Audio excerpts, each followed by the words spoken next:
Hello, and you're very welcome onto episode 11 of the Angus to the Fore podcast. On this week's episode, Eoin chats to Ryanair CEO Michael O'Leary on his farm in Gigginstown. They discuss Michael's farm, his upcoming sale, the Angus breed, Irish agriculture, his success in business, and much more.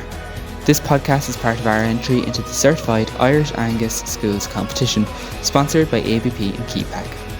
We are now one of 5 finalists in the competitions and have received our 5 Irish Angus calves. To follow our project to date, access to our innovative bull finder, videos, new podcast episodes, news and much more, visit angus4.com. A reminder that you can now watch this podcast in full video on Spotify or YouTube. Now for Eoin's chat with Michael. So thanks very much for having us here in Gigginstown today, Michael. You're very welcome. Thank you. I suppose to start us off, could you introduce us to the farming enterprises you run here? Well, I mean, we're standing here in the main bull pen, or where we winter all the sales bulls and so here through the winter, where we kind of drive them on. They come in, most of these bulls came in off rape at Christmas or just after Christmas, and that allows us to kind of work the bulls. They're all haltered, ringed, and then we put a lot of work into them in the 3 or 4 months coming up to the sale. As you know, we have another farm, an out farm down in Fenner, which is where the sale is held. Most of the calving cows are kept down there. And then there's a couple of out farms where we spread the load so that we have a commercial herd. We've got 150 commercial cows. There's about 500 commercial or 500 pedigrees in the pedigree herd. And so we need quite extensive calving facilities through the winter. And I suppose, as you mentioned, we're surrounded here by the bulls. 50 in this shed, 25 of which will be featured in the sale on Saturday. I suppose, what have buyers to look forward to come Saturday? I mean, I think we have a higher proportion this year of autumn calved bulls, and I think we have a stronger group of bulls. Bulls that are ready to go serve, cows straight away. I think it's a very nice group. Joe thinks they're the strongest, the best group we've had for probably 4 or 5 years. As I said, there's 25 bulls. I think 23 blacks. We have 2 of the red bulls who are increasingly popular. And then a selection of, we're selling 20 of our heifers. About half of those will be either in calf or we'll just have calved down, and half will be ready to go or to be covered. And if anybody wants us to cover those calves and deliver them in calf, we'll be happy to do that too. I suppose, is that a thing, customer service, that you will hold back them heifers if there's a problem with bulls? You know, you stand by what you sell, Michael. Yeah, we stand over everything we sell. A bull doesn't perform, doesn't service, we'll take him back, we'll swap him out for something else. And you know, if anybody's any problem calving with or with one of the heifers not going in calf, they're all tested. We've tested the bulls for service. All the heifers we think are breeding heifers. But if anybody has any problems, we'll stand over the stock and we'll take it back. So I suppose the sale, you know, it's an extraordinary event, has been for so many years. I remember first attending in 2016, and I remember coming back from with a great, I suppose, fascination about the breed. Like, I've not missed too many since. I've probably got in a bad habit of buying at the last couple. But bad habit. Lucky, fortunate to buy at the last couple. Oh, I look at it that way too. But I suppose, would you agree the sale, it's arguably become you know, a poster day for the breed and for Irish agriculture? Like, it poses a lot more than just this sale. You know, it's a real positive day for agriculture, and like, do you gain a lot of satisfaction from that, Michael? I think that's probably pushing it too far. I mean, what we've tried to do is to make it a real day to promote the breed. Yeah. You know, is it a day that promotes Irish agriculture? I don't think so. You know, that's too much, claiming too much. But certainly, I think it's one of the big highlights of the Angus. I would like to think of the Angus breed in Ireland. We do put a lot of promotion into the sale, have done every year. We bring a lot of breeders, or a lot of buyers from the north, from the across the 4 provinces. We've also had buyers from the UK as well. So I think it gives us I think it's a shop window for the Irish Angus breed. I'm very passionate about the Irish Angus cattle, you know, and I think we need to do more to promote the breed and to encourage farmers, particularly dairy farmers, to breed to Angus bulls. You know, the Certified Angus Beef program has been a tremendous success. It's a great breed. Increasingly, with the environment, with kind of environmental concerns, people want smaller cattle. and moving away from the very large kind of Charolais and Blonde Aquitaines. And that's something that we try to encourage and foster. But I think it's a very good day. Joe, Max and the team do a terrific job. I go down and try and put a bit of PR boomph into it. So my job is to kind of hype it and promote it and get as many people as we can to come see what's happening. You don't have to buy, but certainly put the Irish Angus breed in the shop window and try to encourage more and more farmers to breed, particularly dairy cattle, to Angus bulls. Yeah, I suppose an excellent job being done of it. On the promotional side, you've featured on Ear to the Ground recently. And you had your say on several issues that surround our agriculture faces at the minute. Like, do you see yourself as someone who can shine a good light on the industry and create awareness around, I suppose, government pressures on Irish farmers? I don't. I think that's pushing it a bit too far. Like, I think to the extent I have anything to say about agriculture, it is to be optimistic for the future. Irish agriculture comes in for a lot of unfair criticism, particularly from the environmental lobby, who wouldn't know one end of a bull from the other. They talk a lot of bull, but we produce great high-quality food here in Ireland. Agriculture needs support and promotion from the Irish government, not criticism, and certainly not bureaucrats making up rules that they don't understand on a daily basis. But I would try to encourage my children, I would also try to encourage others, get into Irish farming. It's not an easy life, but there is great satisfaction in it. It's a great, on a farm is a great place to bring up children. And I think the future for Irish farmers is very positive. We will need to evolve and develop, but I think the success of the Angus breed over the last 20 years, the success of the Certified Angus beef programme shows the way forward. And I suppose on the point of, you obviously seem quite passionate about agriculture, and you see what you have built up here in Gigginstown. Like, does that come back to your upbringing and a longing to always be around agriculture? It has to be somewhere connected to it. Like, I'm not going to do a lot of psychoanalysis here, but I grew up on a farm. I like living on a farm. I love the lifestyle of farming, the responsibility that animals have to be fed 7 days a week, morning and evening. So but there's an awful lot of satisfaction you derive from walking around fields, whether they're full of horses or cattle. I'd get a lot less satisfaction if it was full of sheep or pigs, but that's just a personal preference. And I think if you get a good team together, and we have a very good team here in Gigginstown led by Joe Mahoney, there's a lot. I think we're delivering impressive results, and I get satisfaction from that. But what we try to do here, we try to do it well. We don't get everything right, but I think we try to do it well and try to set a standard that we hope others will follow. But I suppose, would you be worried for the future of the bull sales here? I suppose, given how regulated our dairy industry is becoming, and taking into account, like, these are arguably your biggest customers every year. Like last year, the sale recorded an average of 4,800. I suppose I'm asking, do you see it reaching the same heights as it did last year, given, I suppose, a difficult year it's been so far and the pressure farmers are facing year on year? We never set those kind of expectations. We hope for a full. I'm more concerned about having a full clearance on Saturday, the 20th of April. Full clearance is more important than really, getting ridiculous prices. We will have prices. Last year we had bulls that sold at 2,800, 2,900, and we had bulls that sold for over €5,000. So what we try to do is ensure there's something here for everybody. If we can't fulfill somebody's need at the sale, we always know there's another 25 or 30 bulls. Now, there'll be younger, smaller bulls coming along behind.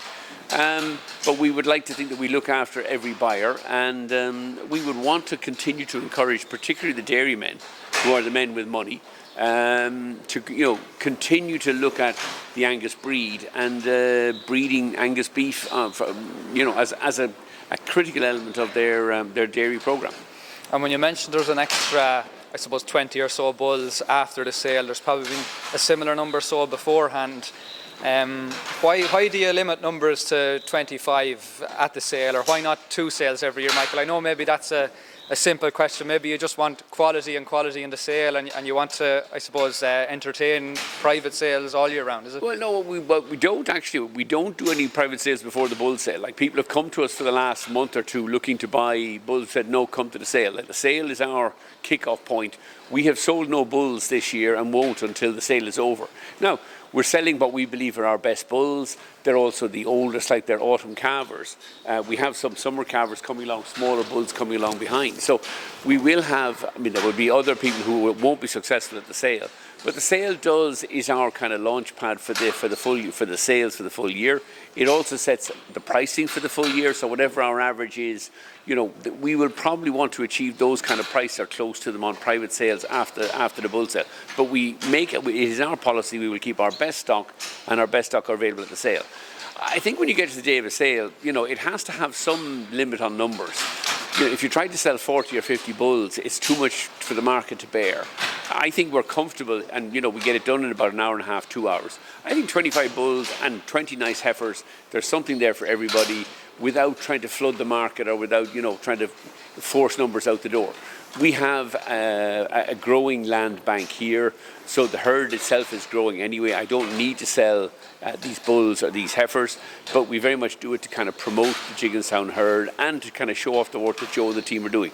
Yeah, and I suppose even at the numbers that's in the sale, it still makes it one of the biggest on-farm sales, in the country at the minute. And I would think so, and we try not to go to, we don't enter a lot of these the smaller sales. We might put one or two of the bulls or the heifers into the autumn sales in Carrick or in down south. But it's really not our marketplace. It takes a lot of labour to get cattle up and down those. And frankly, I would rather, by having this big on-farm sale, and usually at the end of April, it gives us a good platform for the sales for the rest of the year. It promotes the herd. Everybody knows we're here, and we have, like to think the best quality bulls and certainly the best quality heifers of any medium or large size herd in the country. I suppose, Michael, where do you see maybe the beef industry, be it in Ireland or even outside the country, in the next 5 to 10 years, and where do you think the Aberdeen Angus breed will rank in it? I think beef sales are going to continue to be very strong. You have, as worldwide incomes grow, particularly in places like Asia, they're all converting towards a more westernised diet. They want a greater meat content. China, they've had significant problems with pork in recent years. So I think the future for beef is bright. We will have to still produce high quality beef. But we're also going to have to compete with the likes of Brazil, Argentina, and those countries that have probably less quality standards. But looking forward, people have their incomes are rising. There's a focus on quality food. And certainly Irish beef has a great reputation, and I think all of us that have a small part to play in the Irish beef sector need to do everything we can to promote not just the quality of it, but also the environmentally sustainable nature of it. Like, we try to run an operation here in Gigginstown, which, as you know, is largely circular. We breed our own cattle, we grow 95% of what we feed them. We feed them on our own silage, our own whole crop through the winter. We try to buy in very little meal because it's expensive.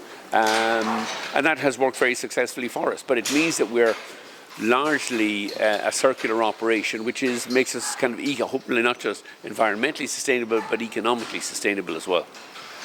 I suppose, Michael, I'd say the herd here, there's quite a wide gene pool in the herd.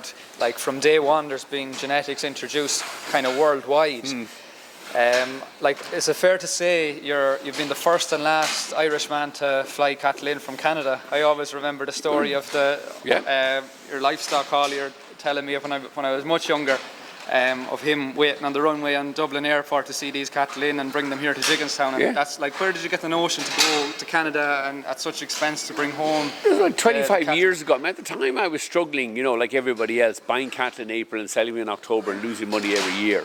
And the fashionable cattle at the time were all, you had to have big continental breeds, Angus, Blonde, Aquitaine. But they needed a lot of labour. I'm a kind of a hobby farmer. I don't want something that involves a lot of labour. And pretty quickly we narrowed it down on Herefords or Angus. I personally prefer the Angus, but it's no more than a personal preference. And we went out to Canada, to Calgary. I remember one November for out to Saskatoon for the out to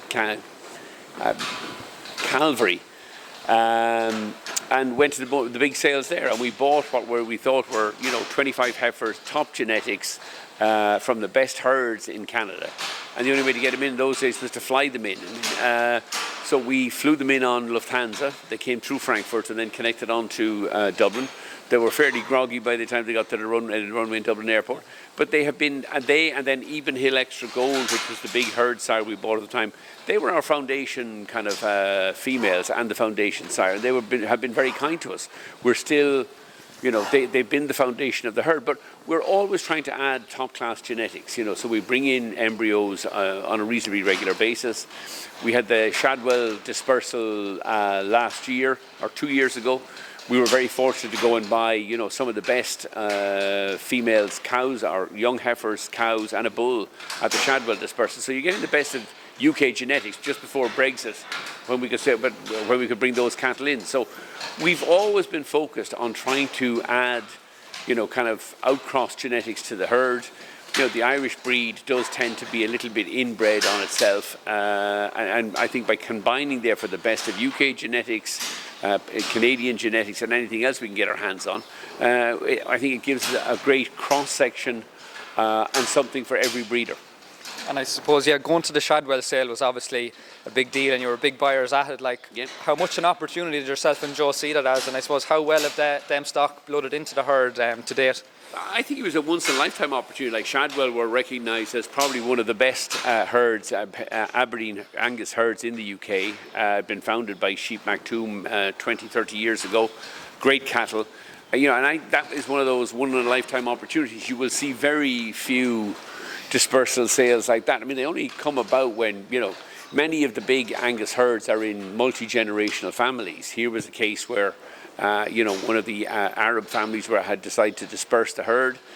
It's a once-in-a-lifetime opportunity, and I think we went over and we bought 15 or 16 of the best heifers, the best genetics, and a stock bull as well. So I think that's kind of gives us a huge opportunity to refresh and really put in some exciting new genetics into the Gigginstown herd. Unfortunately, we won't have anything this year, so we have calves on the ground. The cows have settled in great. They're huge cows. Physically, they're bigger than what we've been producing in Ireland. But the sad thing is they'll have low stars for a couple of years. Like, this star system drives me bonkers. It's a system invented by bloody bureaucrats in Dublin who don't know one end of a cow from another, and now they're chopping and changing the star system every year. So it's very frustrating for breeders. But fundamentally, they're fine, big, strong cattle, and I think they will help us to upgrade the size and scope of what we're producing here in the Gigginstown herd. And the next question was going to be directed at ICBF. As you're mentioning, all these genetics, when you're bringing in genetics and trying to get them to work on our system, it doesn't always line up. And I suppose ICBF maybe moved the goalpost before Christmas. And I see, looking through the sale book this year, there's maybe not as much stars as there has been other years. Do you think it's maybe took a bit of a hit on the herd, or how's it working for you? Really? I think for all of us, everybody's involved in kind of, pedigree breeding in this country. It's very frustrating that we have a system that's operated on certain stars for the last 3 or 4 years, and then out of nowhere they change the star system before Christmas, as you say. They changed the system because now they want smaller bulls. Bigger bulls who were 5-star are now regraded as 2-star and 3-stars. It makes no sense. But then an awful lot of what comes out of the Department of Agriculture and Europe doesn't make a lot of sense anyway. I like to think that we've always combined here, good physical cattle. We cull aggressively so that anybody, if there's any kind of weak physical specimens, we cull them out into the commercial herd. If there's any kind of, not angry traits in any bull or female, we cull those out. So I think we run a very good operation, and we have to simply accept that some bureaucrat is going to change the stars every 2 or 3 years. I think it undermines confidence generally in the breed. If they have it, everybody's moved to the star system 4 or 5 years ago. They have to stop messing with the system. If whatever was categorized as 5-star should be left at 5-star, but everybody, there's always some environmentalist or some bureaucrat who wants to interfere in a system that's producing great cattle. Yeah, and I suppose I take it like you're a part of the schemes here, given the numbers. It's a lot to leave behind, not signing up to these schemes and trying to at least cooperate, and then when this happens, it's obviously And look, we all have to join those schemes. We do have to support the schemes. I mean, in general terms, we support the schemes. What we don't support is these last-minute, unannounced, unexplained changes in the grading systems. You know, if you have a grading system, leave the grading system alone and stop, or at least say you're going to change it every 5 years and explain why you're going to make a change to it. But you can't be making these unannounced changes in the middle of the breeding year when breeders, buyers, sellers, it just undermines confidence generally, particularly in buyers and breeders. Definitely. I suppose, Michael, we're standing here just after a shower passed, and we've had a challenging spring so far. Like, has the tillage sector you've got into recently, has it been as rosy as you thought it would be? Like, it must be challenging this time of year, like, are crops in the ground, or what's the plan for the next few months? Well, I mean, look, 2 years ago, the tillage farmers, you know, we had probably the best year tillage farmers have ever had, with great weather, great crops, great yields. And then the invasion, Russia's illegal invasion of Ukraine drove prices, you know, through the roof. This year is clearly not going to be a good year. I mean, last year and this winter has been very challenging. We have about 500 acres still not sown. You know, we're getting to the end of April. If we don't get it sown in the first week or 10 days of May, we probably will just leave it fallow for the summer, but I can afford to do that. But I think it's very difficult for tillage farmers. Contractors are going to be under huge pressure. You know, it looks like the weather's going to pick up next week, but we all need 3-4 weeks of warm, dry, sunny temperatures so that we can get, you know, machinery out on the fields. Normally this time of the year, most of my herd is back out on the land. The entire herd is still under cover at the moment. We're fortunate we have enough fodder to be able to cope with that. But it's very challenging for farmers, and, you know, but like most people who've been involved in agriculture for a long time, you have good years and you have bad years, and the thing is to put in away enough money in the good years to get you through the occasional bad year. But I think this year is going to be very challenging. Whatever gets sowed is going to be sowed late. I think for farmers are short of fodder as well. So it will be a challenge, I think, for everybody in Irish agriculture to produce the volume of feed and straw and everything else we need to get us through next winter as well. I suppose, Michael, do you think could the enterprise here of the Angus, the bloodstock and the tillage, could it stand on its own right if there is outside funding into the enterprise here? Could it stand on its own right, what you're doing here? I mean, you know, it could stand. I mean, it certainly stands. It's profitable. You know, because I don't charge it the cost of buying land or the cost of building these expensive sheds. It's very difficult. It's very challenging if you're trying to recover the cost of sheds. I mean, milk sector has done very well for the last 5 or 6 years, and they deserve to do well. They work very hard at it. You know, it's not any. Milking is a tough grind, and they deserve to do well at it.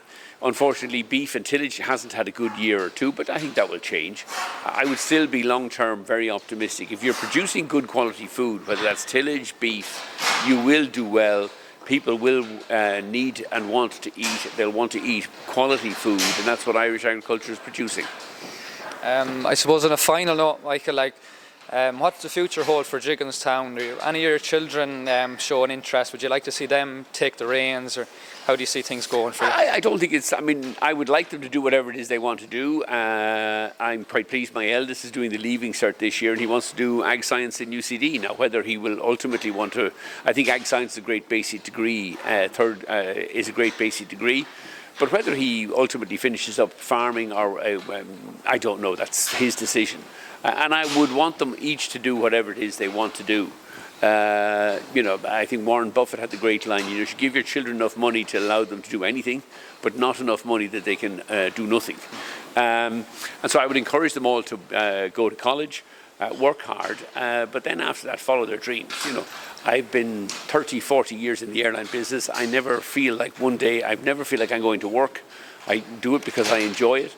And I've been very handsomely rewarded over many years, which allows me to engage or invest in my passion here, which is the horses and the Angus cattle here in Gigginstown. And just a final, I suppose, word of advice maybe for, you know, the younger generation. Like you mentioned, your son now studying agriculture. Like, what's the advice for someone? If he gets the points. Yeah, hopefully. And best of luck to him with it. But on young people, I suppose, getting into the agricultural industry, like, I don't think it's whether you're getting into agriculture or whatever you're getting into. Work hard. it comes to, success comes to people who work hard. It's not going to fall in the door to you. But if you're willing to work hard at it and you're passionate about what you do, which is why I would try to encourage everybody, do something that you're passionate at. The worst thing in life must be to be doing a job that you don't like or you're bored at. But if you enjoy farming, by all means go into farming, but work hard at it and you will do well. If you want to get in the airline business or, get into it, by all means. There's lots of avenues into it, but you have to work hard at it. The Irish have a very good reputation. We work hard. Probably we work a little bit harder when we go abroad, as the Irish have been very successful emigrants for many years. And I think that's one of the reasons why the Irish economy is doing so well at the moment. We have bright, well-educated young people, and I would encourage, all they need is the encouragement to work hard, and the future will be very bright for them. That's perfect, Michael. Thanks very much for your time here, and I wish you all the best for sale on Saturday. See you here next Saturday the 20th of April at 11:30 here at Fenner Farm, and the sale will kick off at 1 o'clock. We hope to welcome lots of people here in person, and then it's also being broadcast live on the Martai website. Brilliant. We'll be here for the great day again. Look forward. Thanks for your help with it. Well done. And that's all we've time for on this month's episode of the Angus to the Fore podcast. The Gigginstown Angus annual sale is taking place this Saturday, the 20th of April, and all details can be found on the Gigginstown Angus Facebook page.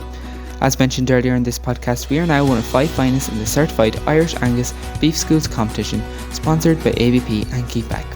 To follow our project to date, access to our innovative bull finder, videos, new podcast episodes, news and much more, visit angustothefore.com. As always, thanks for listening, and we will see you back here soon.